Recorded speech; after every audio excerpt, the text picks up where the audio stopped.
महिलाओं को लेकर, युवाओं को लेकर हमारे पास स्पष्ट नीति है, एक रोड मैप है, एक ब्लूप्रिंट है। और हम लोग जो कहते हैं वो कोई जुमला नहीं होता है। पढ़ाई, कमाई, दवाई, सिंचाई, सुनवाई और कार्रवाई वाली सरकार बिहार में होनी चाहिए।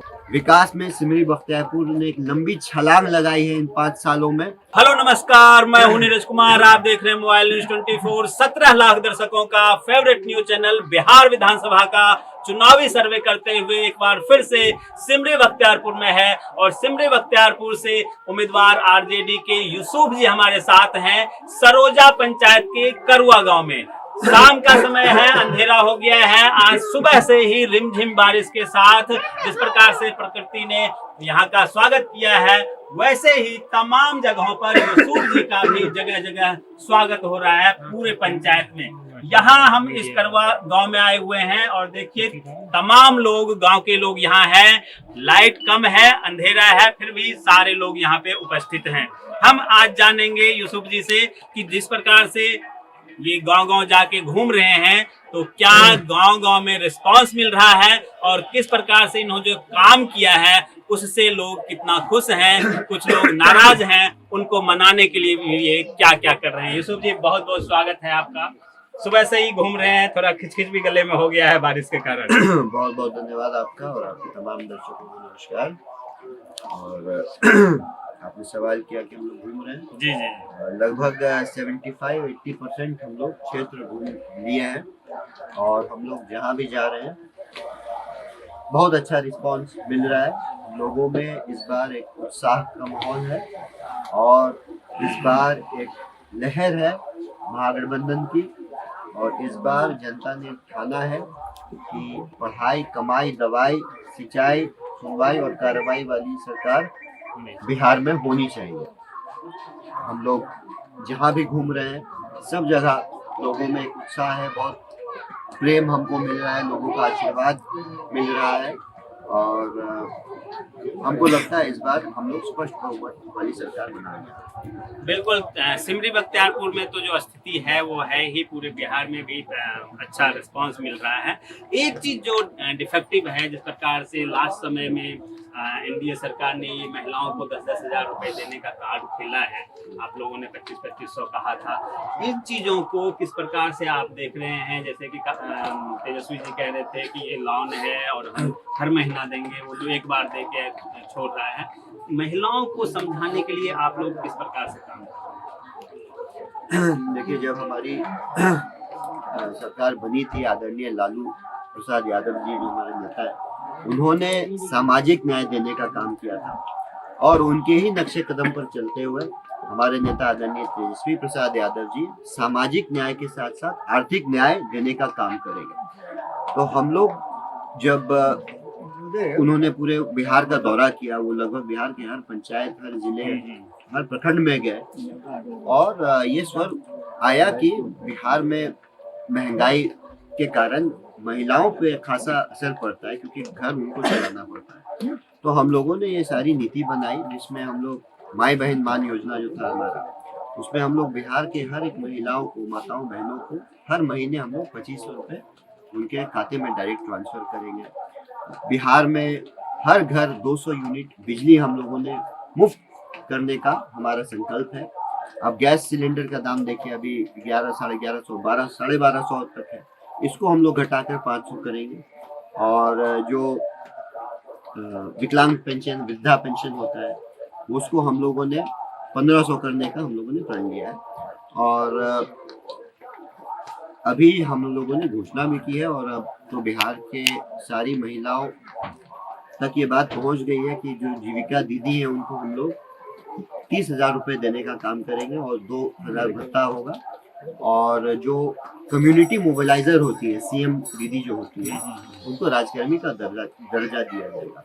तो महिलाओं को लेकर, युवाओं को लेकर हमारे पास स्पष्ट नीति है, एक रोड मैप है, एक ब्लूप्रिंट है। और हम लोग जो कहते हैं वो कोई जुमला नहीं होता है, उस पे हम लोग सारी तैयारी पहले से कर लिए होते हैं, तब हम लोग घोषणा करते हैं। आपने देखा होगा कि 17 महीने का जो एक कार्यकाल मिला, उसमें हमारा जो प्रण था, 2020 के चुनाव में हमने वादा किया था कि 10 लाख सरकारी नौकरी देंगे। तो डिप्टी सीएम रहते वो सिर्फ 17 महीना में तेजस्वी यादव जी ने वो पूरा करके दिखाया। 5 लाख सरकारी नौकरियां देने का उन्होंने काम किया और जाते जाते भी लगभग 3.5 लाख नौकरियां हम लोग प्रक्रियाधीन करते गए। इसके अलावा जो हम लोग को इतना कम समय में देखिए कितने बड़े बड़े काम हुए। बिहार में जातीय जनगणना हुआ और उसी पर आधारित आरक्षण का दायरा बढ़ाया गया।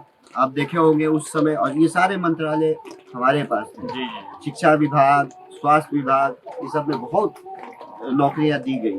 उसके बाद आप देखे होंगे कि बिहार में 50,000 करोड़ का उद्योग अदर राज्य से एमओयू साइन हुआ। उद्योग मंत्रालय भी हम लोगों के पास था।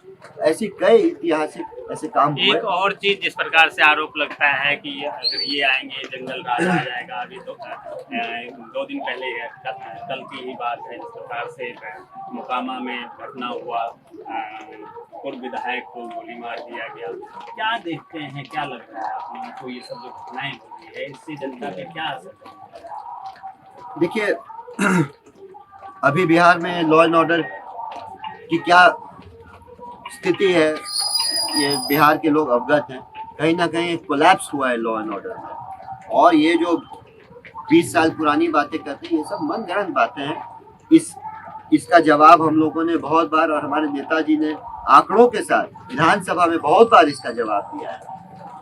आप क्राइम ब्यूरो का रिपोर्ट देखेंगे तो क्राइम अभी ज्यादा बढ़ा है। उस टाइम अनडिवाइडेड बिहार था, उस समय झारखंड भी बिहार में होता था, और तब क्राइम इतना नहीं था जितना आज के डेट में क्राइम है। और ये सब खाली लोगों को डराने के लिए, उनके पास कोई पॉजिटिव एजेंडा नहीं है, तो ये मनगढ़ंत बातें एनडीए के लोग बोलते हैं, फैला रहे हैं। बिल्कुल। लास्ट में मतदाताओं से क्या अपील करना चाहेंगे कि जब वो जाए वोटिंग करने, क्या अपने दिमाग में कौन कौन से पॉइंट को ध्यान में रखें ताकि ये ना हो मोबिलाइजेशन धर्म के नाम पर, हिंदुस्तान पाकिस्तान के नाम पर, जो तरह तरह के लास्ट समय में होता है। क्या मैसेज देना चाहेंगे?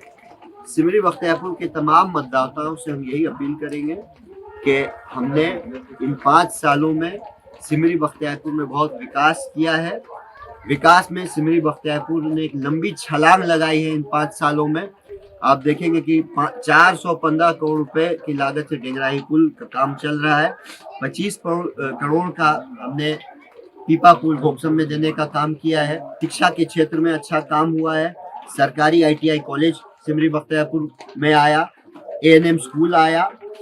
इसके अलावा आप देखिएगा 15 स्वास्थ्य केंद्र, प्राथमिक स्वास्थ्य केंद्र हमने खुलवाया सिमरी बख्तियारपुर में। लगभग 150 से ज्यादा जो लंबी दूरी वाली RWD की सड़कें हैं वो हमारे अनुशंसा पे इस विधानसभा में हमने लाया, जिसकी कुल लागत हमको लगता है 250 करोड़ की लागत होगी।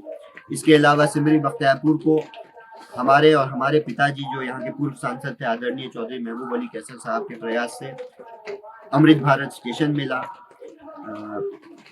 कारू बाबा स्थान में हमने सुसज्जित छठ घाट बनवाया, जो सीढ़ी जो है उसको 3.5 करोड़ की लागत से वो हुआ। बेलवारा पंचायत में आप देखें कटाव रोधी काम जो होता है 6.5 करोड़ की लागत से पूरा ब्रैकेटिंग और बोल्डर पिचिंग से हमने करवाया। वहाँ बहुत कटाव की समस्या रहती थी। ऐसे बहुत बड़े बड़े काम हुए हैं। आप लगभग यहाँ 34 खेल मैदान हम लोगों ने यहाँ बनवाया, सब हमारे अनुशंसा पे हुआ। और आप देखिएगा 17,000 से ज्यादा किसानों को हमने कृषि इनपुट अनुदान दिलवाया। तो हम लगातार लोगों के बीच में रहे, जनता के बीच में रहे, उनके सुख दुख हर समस्या में कंधे से कंधा मिला के चले हैं। इसलिए हमको पूरा विश्वास है कि सिमरी बख्तियारपुर की जनता भरपूर अपना पूरा आशीर्वाद हमको देगी। और आपके चैनल के माध्यम से हम तमाम सिमरी बख्तियारपुर के मतदाताओं को अपील करते हैं कि सिमरी बख्तियारपुर में लालटेन छाप 1 नंबर पे है। 6 तारीख को जो वोटिंग होगा, आप सब लोग खुलकर पूरे दिल से हमको वोट दीजिए ताकि हमको फिर सिमरी बख्तियारपुर की सेवा करने का मौका मिले। और सहरसा में हमारे बड़े भाई IP गुप्ता जी हैं करनी छाप से, महसी में हमारे भाई गौतम कृष्ण जी हैं, और सोनबरसा में हमारी बहन सरिता पासवान जी हैं कांग्रेस से।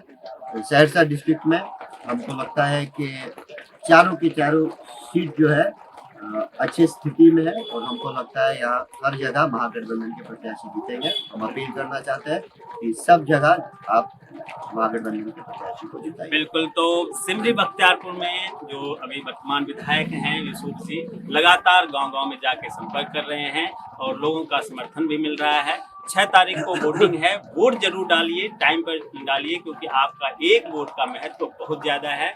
उसी वोट के बल पर यूसुफ जी जैसे लोग विधानसभा के मंदिर में जाते हैं और वहाँ जो ये लोग लिख के देते हैं, उसी प्रस्ताव के कारण आपके क्षेत्र में फंड आता है और विकास होता है। अगर गलत जगह वोटिंग हो गया तो आपके क्षेत्र का विकास रुक सकता है। इसलिए वोट जरूर डालें, जिसे भी डालें वोट जरूर डालें। तमाम दर्शकों का बहुत बहुत धन्यवाद। जिंदाबाद।